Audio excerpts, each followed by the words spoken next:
vez que hemos analizado la composición porcentual, vamos a ver cómo podemos realizar todo lo contrario a ese proceso y lograr determinar el compuesto que se forma a partir del conocimiento de las cantidades o los porcentajes que conozcamos de los elementos participantes. Analicemos entonces a la fórmula empírica y molecular. Es necesario en primera instancia que conozcamos a qué nos referimos cuando hablamos de la fórmula empírica y de la fórmula molecular, siendo la fórmula empírica la mínima relación conocida que existe entre los átomos pertenecientes a un compuesto, y la fórmula molecular, la relación real. Es importante que conozcamos cómo podemos hacer para aplicar estas fórmulas y obviamente determinarlas. Para ello tenemos que considerar que para poder obtener a la fórmula molecular siempre necesitamos en primera instancia obtener la fórmula empírica y para ello recurrimos a una serie de pasos. El primero consiste en verificar los porcentajes dados, es decir, que en vez de expresarlos como porcentajes, vamos a expresarlos en gramos, que corresponden a su valor en masa. Como segundo paso, vamos a transformar esos valores que tenemos en gramos a moles. Como tercer punto, vamos a escoger de los resultados anteriores en el paso 2 el valor más pequeño para utilizarlo como divisor de todos los valores obtenidos en esa transformación de moles.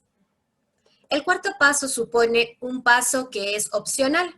Únicamente lo vamos a utilizar cuando los números o algún número de los obtenidos tenga decimales. No se utiliza si los números son enteros. Como quinto paso, vamos a colocar los valores obtenidos en el cuarto paso como subíndices. Y como sexto paso, vamos a obtener el peso molecular para poder obtener la fórmula molecular. Es importante que nosotros conozcamos un ejemplo y lo apliquemos para poder determinar tanto la fórmula empírica como la molecular. En este caso, nos piden hacerlo en función del ácido ascórbico o de la vitamina C. Nos dan valores para el carbono, el hidrógeno y el oxígeno.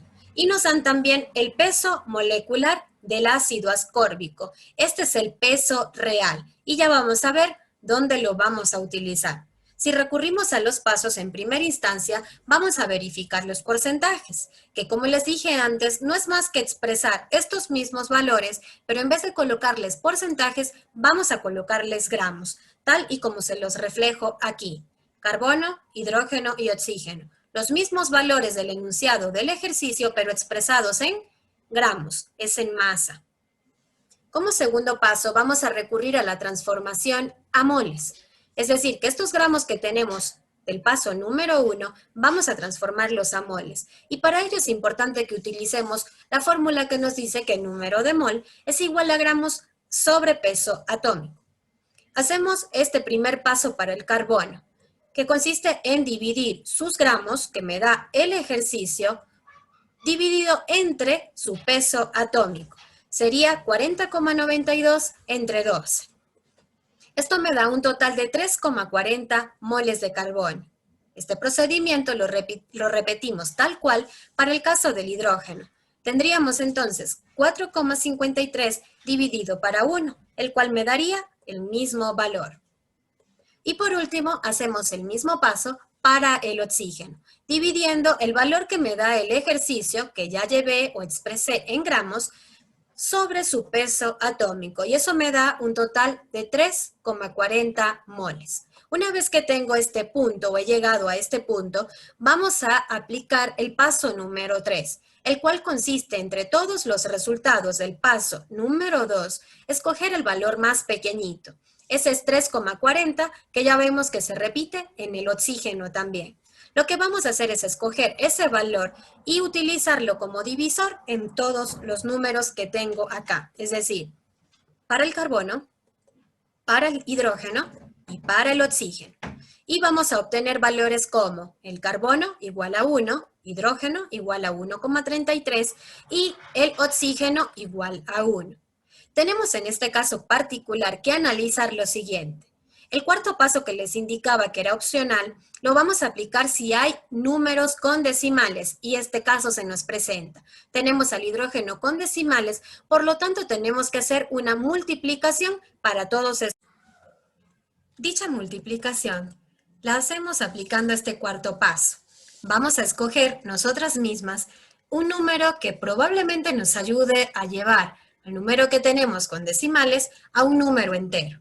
El número que escogemos es el número 3 y vamos a utilizarlo para multiplicar a todos los factores. Multiplicamos el valor determinado del carbono por 3, el valor del hidrógeno por 3 y el valor del oxígeno también por 3. Aquí obtendríamos un total de carbono igual a 3, hidrógeno igual a 4 y oxígeno igual a 3. Una vez que tenemos estos valores, vamos a determinar, colocando los subíndices, esa denominada fórmula empírica. Y para ello, vamos a copiar a los elementos químicos participantes y los vamos a acompañar de los subíndices que acabamos de determinar. En el caso del carbono, como vemos aquí, el subíndice que debemos colocar es 3. En el caso del hidrógeno es 4. Y en el caso del oxígeno es 3 también. Esto se podría considerar la denominada fórmula empírica. Y posterior a ello, vamos a proceder a calcular a mi fórmula molecular. Para ello, aplicamos el sexto paso, el cual en primera instancia consiste en determinar el peso molecular del compuesto calculado. El compuesto calculado es el que tenemos acá en la parte de arriba, C3H4O3. Ese es mi compuesto calculado. Y vamos a sacar el peso molecular, que sabemos no es más que la sumatoria de los pesos atómicos. Esto me da un total de 88 gramos mol. Valor que ustedes pueden comparar con lo visto en la tabla periódica y pueden corroborar. Vamos entonces, posterior a ello, a aplicar esta fórmula que me pide peso real sobre el peso calculado para determinar el factor que me va a permitir calcular u obtener a mi fórmula molecular. Vamos a utilizar un dato presentado en la primera parte de este ejercicio, el cual consiste en el enunciado, que me daba el peso molecular del ácido ascórbico, que es 176,14 como tenemos aquí. Si sustituimos en esa fórmula, esto corresponde al peso real, 176,14, y 88, que es lo que acabo de calcular, consiste en el peso calculado. Esto me va a dar un total de 2. ¿Para qué voy a utilizar ese 2? Ese 2 simplemente lo voy a utilizar para obtener mi fórmula molecular. ¿Cómo lo hago? Mediante una multiplicación. Yo ya tengo a mi compuesto, que es este C3H4O3, y ese es el que coloco aquí. Y a él lo vamos a multiplicar por el 2 que acabamos de determinar en el factor. Si yo multiplico esto, vamos a obtener 2 por 3, 6. 2 por 4, 8. Y 2 por 3, 6 también. Para obtener la fórmula molecular de la vitamina C o ácido ascórbico, conocida como C6H8O6. Ahora bien, ya al llegar al final de este ejercicio, es importante que nosotros indaguemos si hemos entendido o no este procedimiento, y para ello debemos realizar un ejercicio posterior. Este ejercicio les voy a pedir a ustedes que lo realicen y que me avisen por favor si hay algún inconveniente. Esto ha sido todo por hoy. Espero que todo lo que hemos visto haya sido de su completo entendimiento. Muchísimas gracias.